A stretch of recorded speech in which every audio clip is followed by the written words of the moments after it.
In the shadows of World War II, truths were buried deeper than graves. Secrets walked among soldiers and civilians alike, wearing friendly faces and uniforms not their own. What you're about to uncover was never meant to surface. Forgotten missions, silent betrayals, and horrors disguised as heroism. The official story was written in ink. These were carved in blood. Open this box only if you're willing to see what history tried to erase. The storm howled across the North Atlantic like a wounded animal, and the ships of Convoy HX 229 struggled through the waves like broken teeth in a gnashing jaw. The convoy had left Halifax under strict radio silence, 22 merchant ships guarded by 4 Royal Navy escorts, bound for Liverpool in March of 1943. The mission was urgent. Among the steel, grain, and ammunition crates was something more valuable. A single crate marked only Project Sentinel. Its destination was Bletchley Park. Commander Alastair Penrose, captain of the destroyer HMS Verity, had been briefed separately from the others. He was told in confidence by a grim-faced MI6 officer that if the crate fell into German hands, the consequences would be catastrophic. Its contents were known only to a handful in Whitehall. What Penrose did know, however, was that the convoy's journey was being watched. Signals intercepts had confirmed a wolf pack of U-boats, 8 in total, had left occupied Norway days earlier. Their orders: intercept HX 229A at any cost. Meanwhile, aboard the SS Calder Line, one of the cargo ships in the middle column, a man named Erich Hesse moved among the crew unnoticed. His English bore the accent of a Dutch seaman, and his paperwork was flawless. But Hesse was no merchant mariner. He was an Abwehr-trained agent, sent to locate and report on Project Sentinel. Hidden in the lining of his oilskin coat was a transmitter no bigger than a cigarette case. He waited for the right moment. The first attack came under cover of darkness. U-406 torpedoed the tanker SS Fortuna, splitting her hull like a ripe fruit. Flames erupted over the water, illuminating the convoy in a hellish glow. HMS Verity and the corvette HMS Snowdrop responded quickly, depth charges booming like underwater thunder. Penrose cursed the rough seas. His Aztec was nearly useless in the chaos. 3 U-boats vanished, only to reappear on the far side of the formation. Hesse took the chaos as his chance. In the confusion, he slipped into the radio room and transmitted 3 short pulses. Enough. Coordinates sent. He returned to his bunk unnoticed. By dawn, 2 more merchant ships had been lost. Morale was deteriorating. Wireless operators worked in shifts, listening to coded bursts they couldn't decode. Penrose received a troubling dispatch from Admiralty Command: priority asset must be preserved. If necessary, scuttle all civilian vessels. He read it twice before locking it away. Below deck on the SS Harbury, a vessel with reinforced bulkheads, the crate lay chained in a steel compartment. Guarded by 2 plainclothes men with suspiciously stiff posture, the crate hummed faintly, a low frequency barely perceptible, but constant. These were not sailors. They were members of the Special Operations Executive, and they knew what the box could do. Project Sentinel was not a weapon, but a machine, an early prototype of an automated cryptographic analyzer. Not quite a computer, but close. It could learn patterns, suggest cipher solutions, and reduce decryption time drastically. If the Germans got it, Enigma might become obsolete in months. Hesse discovered its location during a routine inspection. The ship's manifest had been altered, but he was trained to notice such things.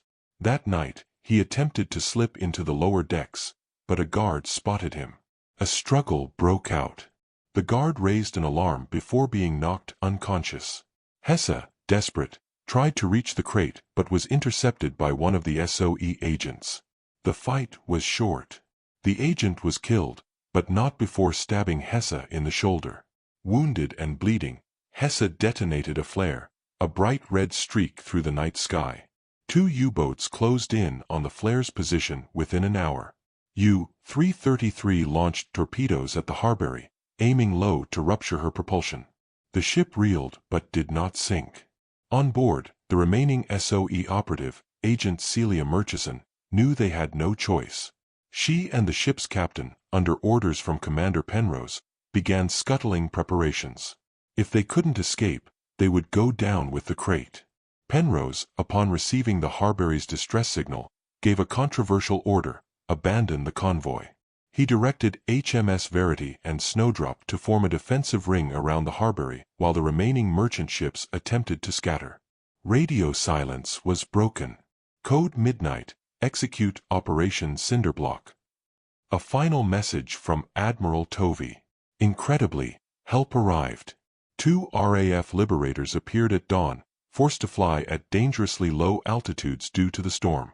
Using depth charges and machine gun strafes, they scattered the U-boats long enough for the crippled Harbury to be taken in tow. Hesse, unconscious and bleeding out from infection, was found by a deckhand and placed in the ship's brig. He never regained consciousness. Project Sentinel was delivered to Liverpool 7 days later. Though water-damaged, it was reparable. What followed was a silent celebration. No press, no official acknowledgement. The technology integrated into Bletchley's efforts would play a critical role in decoding Japanese naval ciphers months before the Battle of the Philippine Sea. In 1952, a redacted memo titled Convoy Incident, North Atlantic, was quietly declassified but never released to the public. The original crew of the Harbury received no medals. Agent Celia Murchison died in obscurity. Commander Penrose retired under suspicion of insubordination. But the story persisted, passed quietly among surviving naval officers and whispered in veteran clubs from Liverpool to Halifax. A convoy that should have been lost. A machine that could think. And a single decision that changed the war without anyone ever knowing. The first snow fell on Leningrad in November 1941, quiet and innocent, like the breath of a sleeping city. But the sleep would not last. German forces had encircled the city in a brutal siege that would stretch nearly 900 days. By the time the snow hardened into ice, food had vanished, fires were rare, and the living envied the dead. And yet, in this landscape of frost and famine, a group of children became the pulse of quiet defiance. They called themselves the Winter Children. It began with Anya Petrovna, age 12, and her younger brother, Misha, who had just turned 7. Their mother had died in the early weeks of the siege from pneumonia. Their father, a railway engineer, had vanished after volunteering for militia duty on the outskirts. Anya and Misha had been living in a crumbling apartment near Nevsky Prospect, surviving on frozen cabbage soup and bread rations that had long since turned to dust. It was Misha's coughing that first brought Anya to the idea of the milk run. She remembered stories from her father about the road of life, trucks that traveled across the frozen surface of Lake Ladoga to bring supplies into the city. They were dangerous, exposed to Luftwaffe bombers and thin ice. But Anya had heard rumors, talk among children huddled in stairwells and bomb shelters, about an orphan who had followed the trucks to a depot, slipping through German patrols by crawling through sewer tunnels and ventilation shafts. Anya found them, others like her. Children with no parents, no future, no warmth left except the fire of survival. They met in the skeletal remains of a bombed-out library, 5 of them at first. Anya, Misha, Yelena the cook's daughter, Pavel whose father had been a violinist, and Sergei the thief. They were bound not by trust, but by necessity. And in the ashes of the library, they built their mission. The Winter Children began by stealing from abandoned ration warehouses, quick, dangerous work that yielded little. But then they heard of a medical post near the lake's edge that had run out of morphine. Anya proposed an insane idea: sneak aboard one of the returning trucks from the Road of Life, ride it across the ice, and bring back supplies. The others stared at her as if she were mad. Then Sergei grinned and said, "Let's see how much the ice loves us." Their first run almost killed them. They clung to the underside of a cargo truck as it rattled across the frozen lake. The cold was beyond description. Sergei lost 2 toes to frostbite. Misha cried silently for hours afterward, unable to move his fingers. But they made it. On the other side, in a depot outside Fokov, they were discovered by a Red Army nurse who threatened to report them until Anya offered a promise. They would carry back medical supplies no soldier could transport under German fire. The nurse, Lieutenant Zoya Malenkina, became their secret benefactor. She forged labels, packed tiny crates with ampoules, bandages, and powdered milk. Anya and the others returned across the ice, hiding in sleds and under canvas, crawling when the trucks were too full. They delivered the supplies to besieged hospitals and orphanages. Word spread. The children began to be called frost flowers by the partisans who caught glimpses of them moving like ghosts through alleyways. They made 14 runs across Lake Ladoga that winter. By February 1942, the NKVD had taken notice. Reports came in of children bypassing checkpoints, appearing where no supply route existed. Some officers thought they were saboteurs. A unit was dispatched to capture them. Anya and the winter children went underground, using a system of tunnels beneath a ruined theater. Misha, growing weaker each day, insisted on staying with them. Then came the betrayal. Sergei was caught stealing from a military pantry. Under torture, he gave up their hideout, not knowing they had already moved. Still, it was close enough. The next time they returned from the lake, they found their new refuge burned and Yelena missing. Days later, her body was found in the Neva, eyes frozen open, a white handkerchief tied to her wrist, their sign of friendship. Something broke in Anya then. She changed their mission. No more just supplies. They would gather intelligence. Zoya, horrified but unable to stop them, passed messages to them, enemy troop movements, artillery positions, weak spots in the blockade. The children memorized maps, walked miles on frostbitten feet to deliver scraps of knowledge to the partisans hiding in the forests north of the city. In one daring raid, Anya led a group into a German ammunition store disguised as chimney sweeps. They marked crates with soot. That night, Soviet bombers hit the site with uncanny precision. The Germans never discovered how. In the spring of 1943, the blockade was partially broken. Supplies began to arrive with greater frequency. The road of life became less deadly. The winter children began to fade into legend. Anya, now 15, wrote everything down in a set of tattered notebooks hidden behind the false wall of a bakery cellar. Her last entry was dated April 2nd. Misha smiled today. First time in weeks. Zoya says he might live. I think I forgot what it's like to not be hungry. But I remember Yelena's laugh. I remember Sergei's crooked grin. We are not dead. We are winter, and winter survives. After the war, the notebooks were found by a returning professor who had been evacuated before the siege. He compiled them into a manuscript that was never officially published. Its truth was considered too fantastical, too painful. But whispers remained. Veterans spoke of supply drops that came without explanation. Nurses told of medicine arriving like miracles. Soldiers near the lake swore they once saw a line of children walking across the ice, carrying hope in their arms. No one ever confirmed what became of Anya Petrovna. Misha was adopted by a family in Moscow. Lieutenant Zoya disappeared during the Soviet push into Berlin. The winter children, like so much in war, became myth. But in Leningrad, on a quiet street near the ruins of an old library, there is a statue of 5 children holding hands, facing north toward the lake. At their feet, carved into the stone, are the words, even in ice, flowers bloom.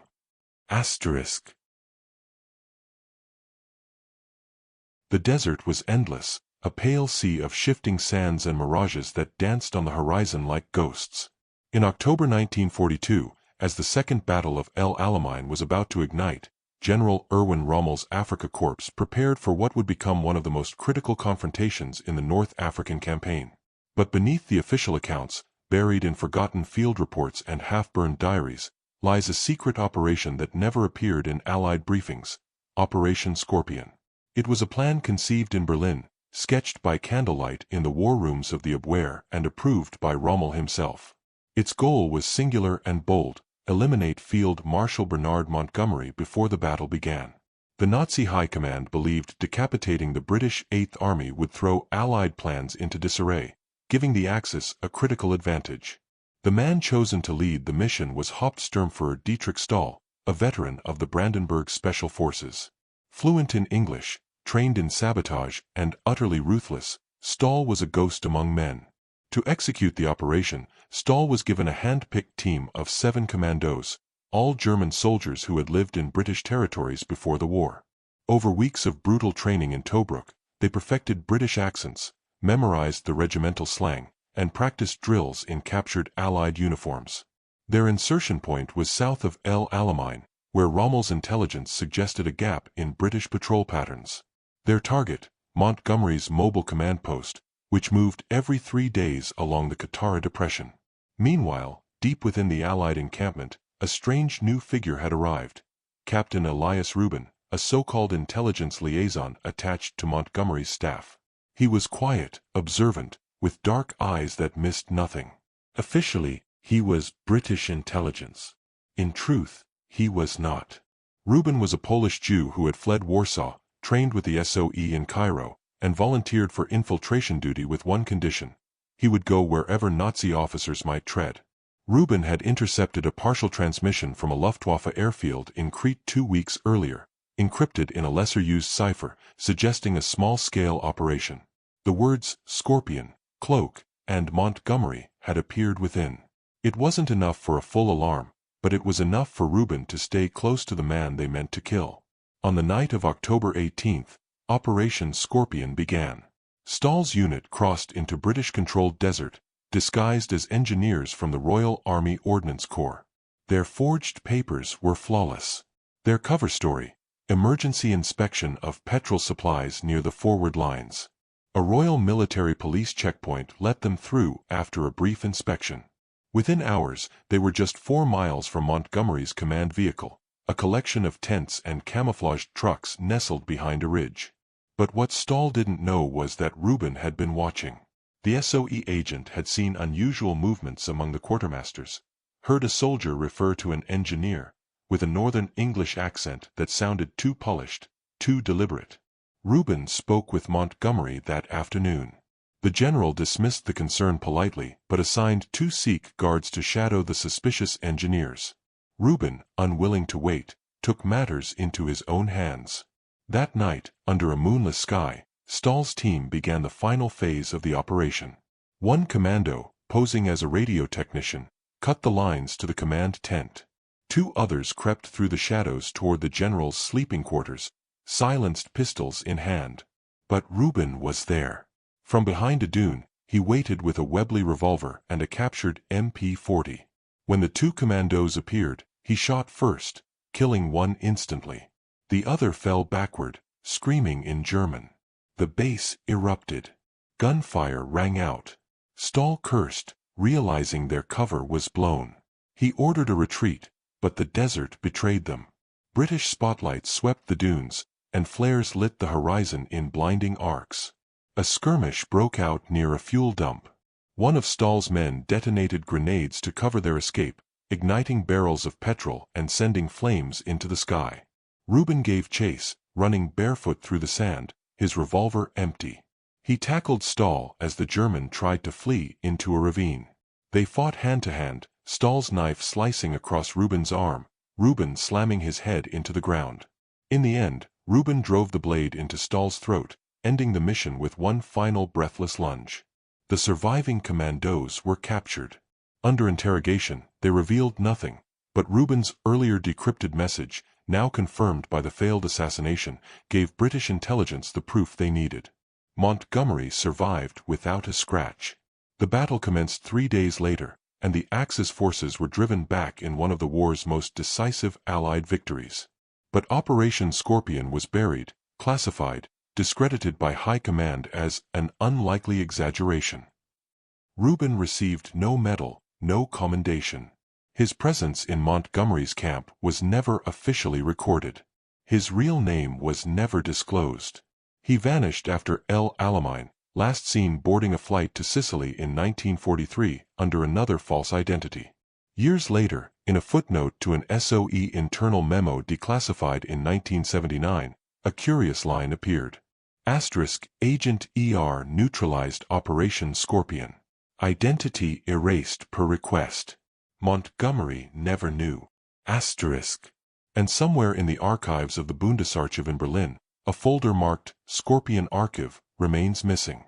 Only the desert remembers the men who crossed it in silence, dressed in another army's skin, to kill one man and change nothing.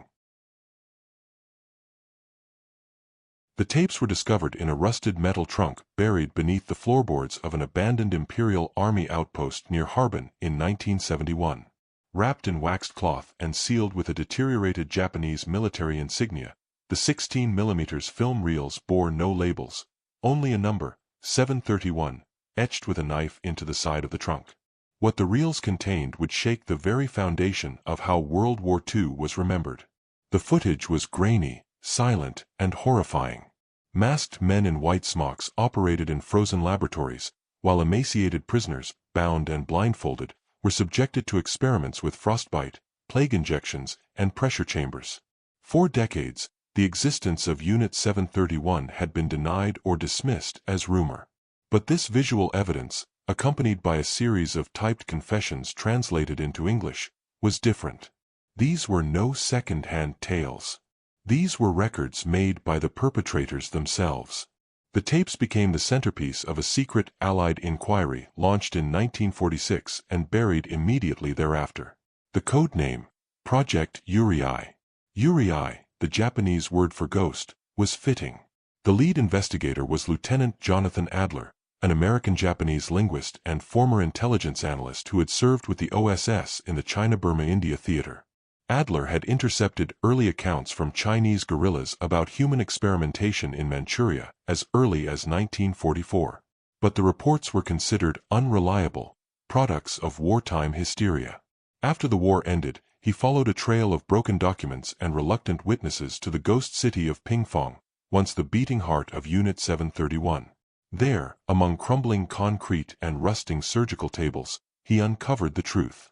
The tapes, he believed, were not meant as records but as trophies, compiled by a doctor known only as the Crow, a code name used by survivors for one of Unit 731's most infamous figures. Though real names were redacted from the files, the Crow appears in at least 16 instances, always overseeing, never acting directly. A man of tall stature, always in gloves. His experiments focused on the body's threshold for survival, particularly how long a person could remain conscious after total circulatory collapse. Adler's translated confession from one captured technician reads, "He made us watch. Not because he needed us.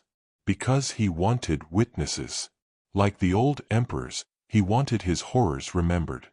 He said, 'Pain proves the soul exists.'" Among the most haunting reels was one showing 3 test subjects, 2 Chinese prisoners and 1 Russian POW, placed in a sealed chamber gradually filled with a mustard gas variant. A stopwatch is visible on the wall. No one intervenes. The camera never turns away. Project WWII concluded in 1948 with a sealed recommendation to the United States Department of Defense. The individuals responsible for Unit 731's operations would not be prosecuted in exchange for full access to their data. This agreement was formalized in Tokyo under classified protocols, parallel to the publicized Tokyo war crimes trials. Adler, horrified by the decision, resigned his commission and returned to California. 4 years, he tried to publish an exposé. No publisher would touch it. In 1955, he vanished under mysterious circumstances. His last known letter, sent to a former OSS colleague, read, "They are not afraid of ghosts. They are afraid of memory. And I am now a threat to both." The tapes were believed lost. The reels, long rumored to have been smuggled into a private collection by a U.S. intelligence official, re-emerged briefly in the 1970s when a single still frame was leaked to a Japanese journalist. The image of a naked man, strapped to a gurney, his limbs blackened by frostbite, sparked outrage, but was quickly denounced as fabrication. The journalist was found dead 2 months later, an apparent suicide. In 1984, a transcript titled The Forbidden Tapes surfaced in a Cold War-era defection document obtained by West German intelligence. The transcript contained Adler's personal annotations and a list of 26 surviving Unit 731 personnel, many of whom had gone on to hold academic or medical positions in post-war Japan. None were ever indicted. Most had ties to the U.S. biological weapons program at Fort Detrick. Today, the real tapes are believed to be locked in an off-site archive managed by a black-budget subdivision of the CIA. Attempts to retrieve them through FOIA requests have been denied or ignored. What remains are whispers, documents smuggled out by archivists, testimonies from Chinese survivors, and Adler's partial notes. In a heavily redacted section, Adler wrote, "The Crow believed the war never ended, it simply changed costume. He saw no defeat, only evolution. He told one prisoner before she died, 'In 1,000 years, no one will remember your name. But they will use what we learned from your death.'" Unit 731 remains a shadow on the legacy of World War II, a legacy many would prefer stay buried. But sometimes the ghosts do not rest. In a small museum near Harbin, a plaque hangs quietly near the entrance, written by the daughter of a survivor. Asterisk, "Do not look away. They counted on that." Asterisk. Paris, 1944. The air smelled of diesel, damp stone, and fear. Nazi flags flapped from the balconies of the Palais Garnier. The boots of the Wehrmacht echoed down cobbled lanes that once carried laughter and café jazz. Beneath the surface, the city churned with secrets. The French resistance moved like shadows through the ruins of beauty, always watching, always hunted. And at the center of it all sat a small, smoke-filled café near Montmartre where war was waged not with bullets, but with bishops and rooks. They called her La Dame Noire, the Black Queen. No one knew her real name. Some said she was once a chess grandmaster, others whispered she was the widow of a Jewish mathematician murdered in the camps. All agreed on one thing: she never lost a game, and she never played for leisure. The café, Le Cavalier Estate Morte, was a front. Its tables were always half-filled, its kitchen always slow, but its chessboards, 8 of them, all identical, were never idle. Each night, members of the resistance played matches. To the German officers who sometimes visited, it was quaint, civilized. To the Gestapo, it was irrelevant. But behind every pawn and knight movement was a code, a language born from desperation. A Queen's Gambit meant a German patrol shift had changed. A castling maneuver warned of an impending raid. If a knight was sacrificed within the first 10 moves, it meant a train carrying fuel to the Eastern Front would be sabotaged. Only La Dame Noire knew how all the patterns worked. She taught her network not the meanings, but the rhythms. Each match was a message. Each capture, a call to action. In April 1944, the resistance received orders from London. A major V-2 rocket storage facility had been identified on the outskirts of Paris, hidden beneath a textile warehouse. It had to be destroyed before D-Day. But the site was surrounded by SS guards and camouflaged bunkers. The only way in was through a tunnel system buried beneath the sewers, long forgotten since the Belle Époque. Accessing it required a blueprint, one locked away in a municipal archive building now used by the Gestapo for document storage. La Dame Noire devised a plan. The message was sent via a staged match between 2 young resistance couriers, one posing as a drunk student, the other a German sympathizer. A knight was left hanging on move 11, deliberate. The next day, the café received a visit from Hauptsturmführer Karl Gunther of the Gestapo. Known for his sharp eyes and colder heart, Gunther had grown suspicious of quiet places with too much routine. He asked to play a game. La Dame Noire welcomed him with a soft smile and set up the board. Gunther played aggressively, confidently. She responded with grace, letting him control the center, allowing him to believe he was winning.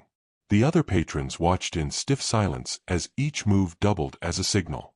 When Gunther played his bishop to G4, she pushed her pawn to E3, a symbol that the archive raid would proceed that night, under cover of blackout. The game ended in a draw. Gunther left amused, unaware that his unwitting part in a sabotage plot had just been sealed. That night, 2 resistance fighters broke into the archive building. One of them, Julien Moreau, was an architect before the war. The other, Claire Vauquelin, was a forger and sewer guide. They retrieved the blueprints, copied them, and barely escaped as a German patrol turned the corner. Claire was shot in the leg, but kept running.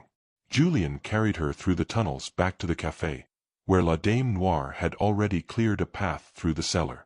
2 days later, the plan to destroy the V2 cache was finalized. 6 resistance fighters, disguised as sanitation workers, entered the sewer system with explosives concealed in cleaning equipment. La Dame Noire remained above, directing the operation through a series of chess matches that served as live progress reports. Each pawn advance indicated a turn completed. A rook swap meant a delay.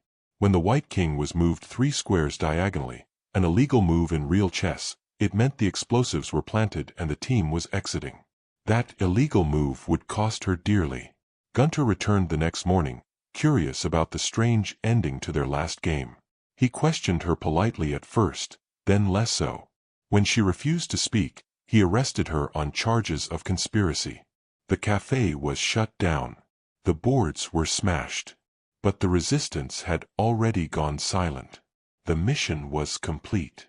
On May 3, 1944, the V2 depot exploded in a series of synchronized blasts.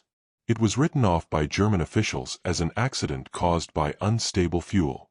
No mention was made of the resistance. No arrests followed. La Dame Noire was transferred to Fraynes prison. There are no records of her interrogation. Some say she was tortured. Others believe she played one final game of chess with her captors, ending in a checkmate they never saw coming. She was executed on June 1, less than a week before Allied troops landed on the beaches of Normandy. After the liberation of Paris, Le Cavalier Estate Morte was reopened. The back wall, which had once displayed black and white photographs of chess champions, now featured only one image, a blurred snapshot of a woman in a beret, eyes sharp, face unreadable, seated across a chessboard. No name. No plaque. Just the caption. Asterisk. The queen is never truly lost. Only hidden. Asterisk. Years later, intelligence officers reviewing declassified SOE files found an odd notation in a 1943 document. Field network in Paris functioning via non-standard cipher.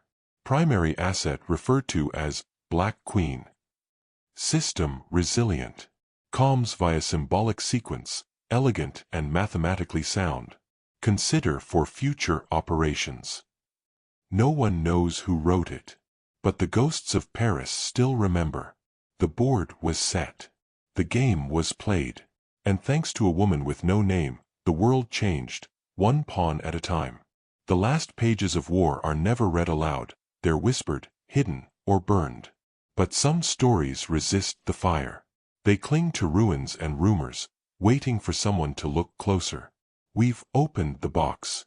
We've seen what was meant to stay buried. Now you must ask, if these are the secrets that slipped through, what horrors still lie sealed behind walls of silence?